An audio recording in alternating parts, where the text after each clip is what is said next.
Vamos lá, continuando com o deputado Ottoni aqui no Monark, falando que o povo está preocupado porque o Lula quer um governo mundial, hein? Ô louco, bicho, vamos ver. Nesse contexto todo de guerra mundial, lembra que você começou no começo da nossa conversa falando que o Bolsonaro tinha muito medo da questão internacional, né? Sim. E ele tinha muito medo dos reflexos que isso poderia se girar aqui no Brasil. Isso para ele, esse medo, na verdade, significa o medo de sanções internacionais oriundas do Ocidente, porque eles têm controle do nosso sistema financeiro global. Sim. Com a guerra, com a Rússia e com a China fazendo uma contestação na hegemonia ocidental, na geopolítica, a gente abre uma oportunidade para o Brasil. E por isso que eu falo que o Lula pode ser um aliado, entendeu? Sim. Porque... Peraí. Não, calma, apertei o botão errado. Aqui, ó. Breaking News, CNN.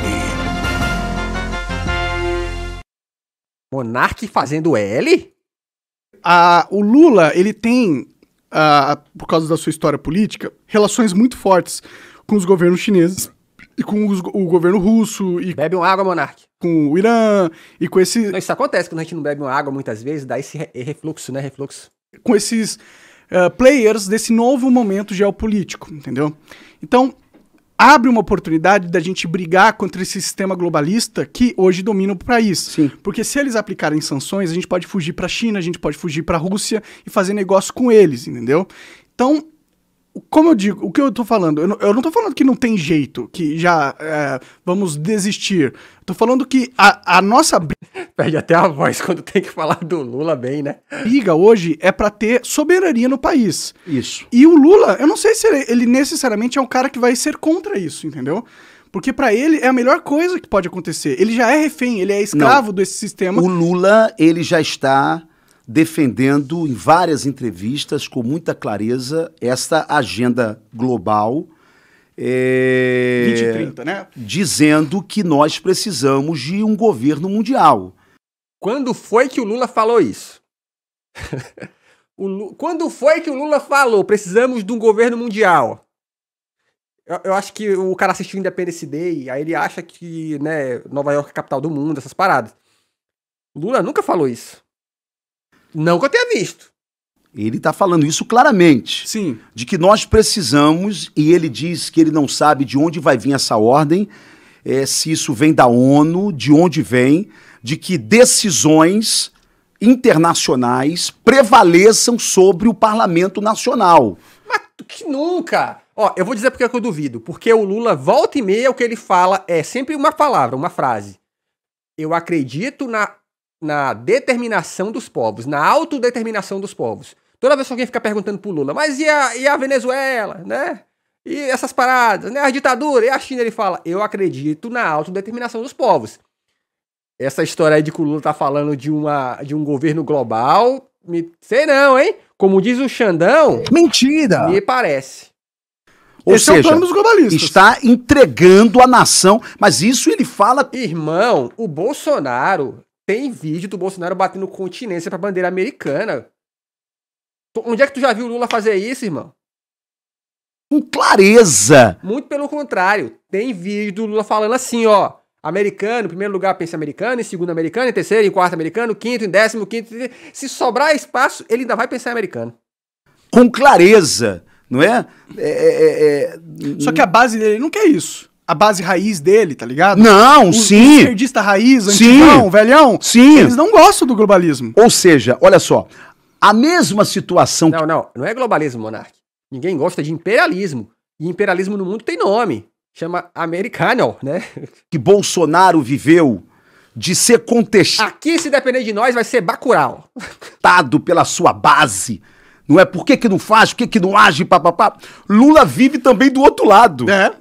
Não é? Todo mundo que tiver contra o povo brasileiro vai sofrer. Certo, por quê? Porque de alguma forma também, e é o que você está falando, quem ascender ao poder dessa nação, não é? Vai sofrer a pressão e a influência, não é? Desse sistema globalizado que tem os seus tentáculos em todos os lugares dessa nação. Não é globalizado não, amiguinho. Para de papo. O nome disso é sistema capitalista, né? O famoso, ó, aqui, ó.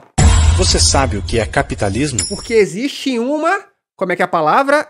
Um antagonismo entre as classes. E, de novo, o Lula já falou sobre isso, que existe uma classe trabalhadora para quem o Lula fez campanha e foi, de fato, quem votou muito no Lula, mas também existe uma classe socialmente bem abastada que luta contra os direitos da classe trabalhadora. Então, ele, quando chega ao poder, ele precisa mediar essa história. Por quê?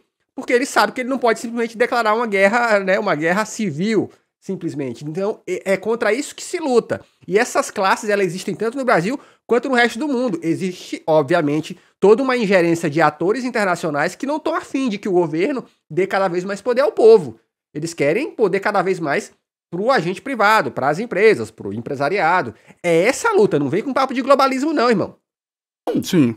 Certo? Sim. E aí é que está o grande legado que Bolsonaro deixou, com Qual? todos os erros que nós podemos ver que ele possa ter cometido, mas aí é que está o grande legado aí de Bolsonaro. Qual é o legado?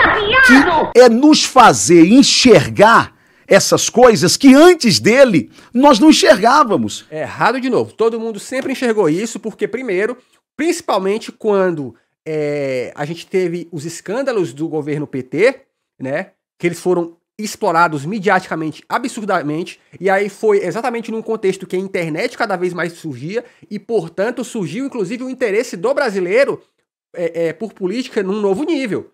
No passado, quem sabia nome de ministro do STF, irmão? Hoje a gente sabe o nome de alguns deles, porque claro que a gente não conhece todos, mas não foi o Bolsonaro que despertou isso não, tá? Que antes dele a gente tinha dificuldade de ver. Olha, cara, pra ser Ou seja, sincero, de alguma forma, ele sacudiu aí esse tapete. eu não acho Isso é que de foi alguma o Bolsonaro forma. que tenha feito isso. Pra ser bem sincero, o Olha, que Monark. pra mim fez isso foi a pandemia. Não, gente, vocês estão jovens, de memória jovem. Foi na pandemia que eu entendi o jogo, de verdade. tá Mas antes Porque na ele já... pandemia a gente pôde observar o consórcio Eu acho da que mídia, a pandemia entendeu? ficou muito claro. Eu acho que a pandemia foi a fotografia. Tá certo? Antes você tinha...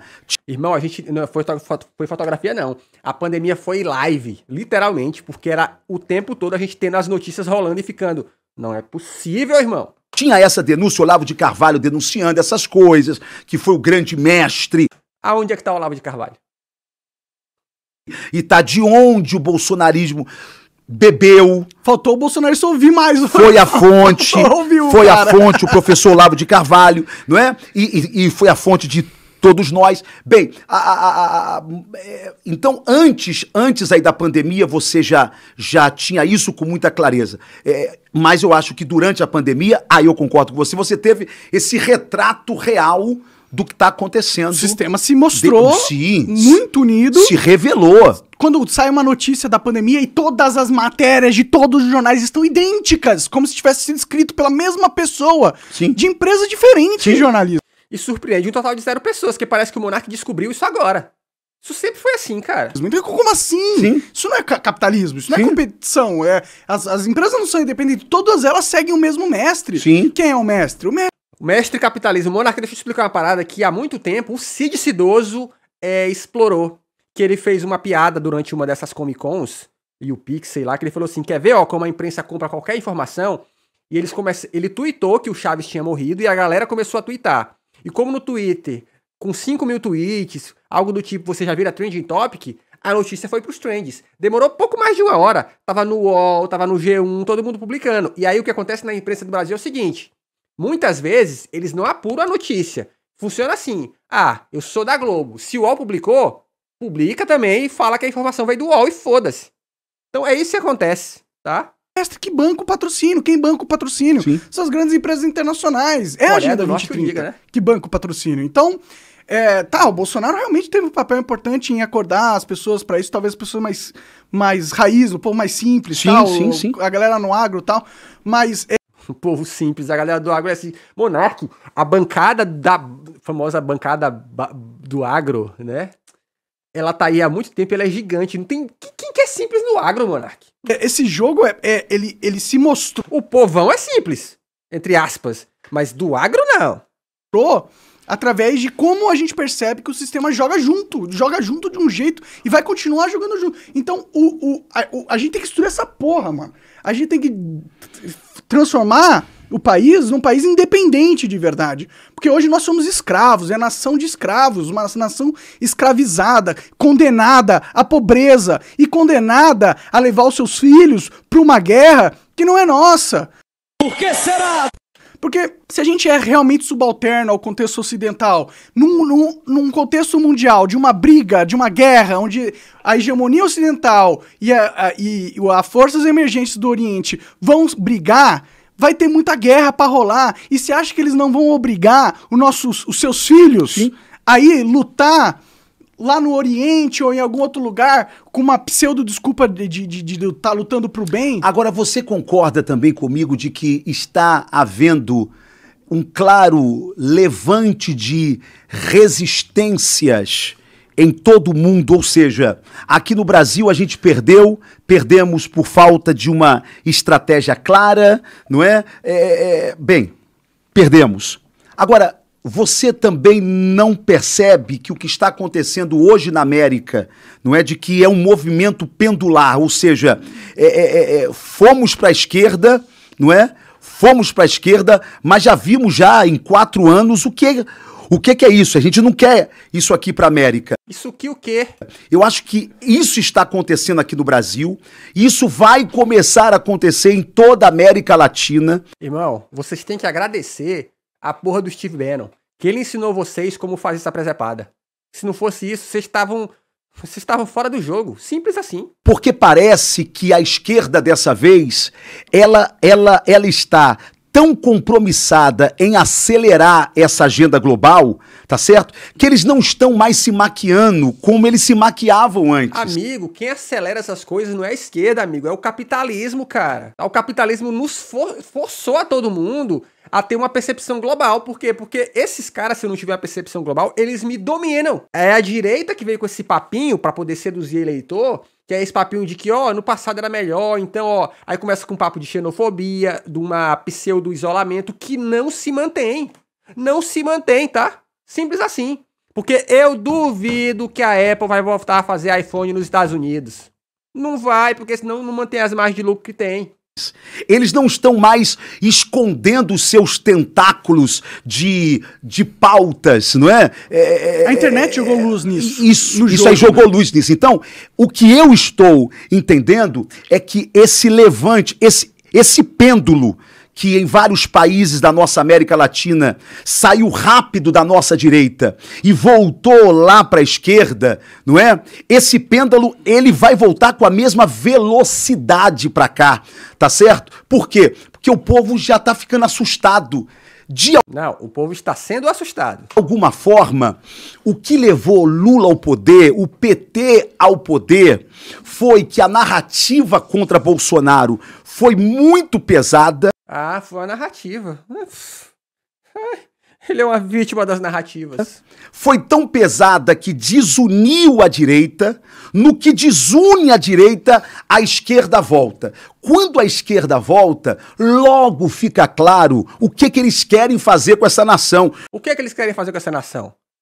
Fala aí, deputado. Portanto, o medo do que nós demos, nós aí que eu falo, é o povo brasileiro, o poder a eles de volta, eu tenho certeza de que este pêndulo, ele vai voltar com a mesma velocidade que ele foi, tá certo? Por quê? Porque tá todo mundo ficando com muita clareza, principalmente agora com essa decisão do TSE de tornar Bolsonaro inelegível, de que é uma decisão política e que quer calar a boca do maior líder que ainda a direita brasileira tem. Ninguém quer calar a boca do Bolsonaro.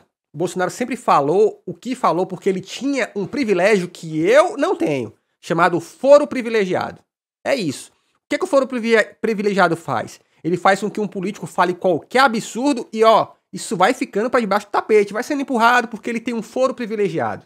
Agora, eles são tão defensores de liberdades, né, para todo mundo, por que ele não fala o que ele falava agora? Não fala. Muito pelo contrário. Ele ficou chamando o Xandão de canalha, essas coisas todas, mas aí quando o foro privilegiado dele acabou, porque ele não foi eleito, o que ele disse? Eu espero que o Xandão, que Deus toque no coração do Xandão. Aí nessas horas entra Deus, tá? Então o Bolsonaro é só mais um político. Ele não quis dizer isso. Irmão, não importa o que ele quis dizer, o que importa é o que ele disse. Porque a legislação é baseada no que você disse, não no que você quis dizer, tá? E o que ele disse tá dito e tá gravado pros anais da história. Ele falou isso à luz do dia. Ele não falou escondido, tá? O que veio escondido foi o lance do golpe lá, né? A minuta do golpe, esse papo todo, mas que também veio às claras. E aí eu finalizo esse corte com um versículo bíblico, né, deputado, que diz assim, ó: não há nada que seja feito nas trevas que não venha pra luz. Veio aí. E aí, quando veio aí, o que aconteceu? Sem pressão, aqui é Xandão! Se inscreve no canal porque tem vídeo todo dia.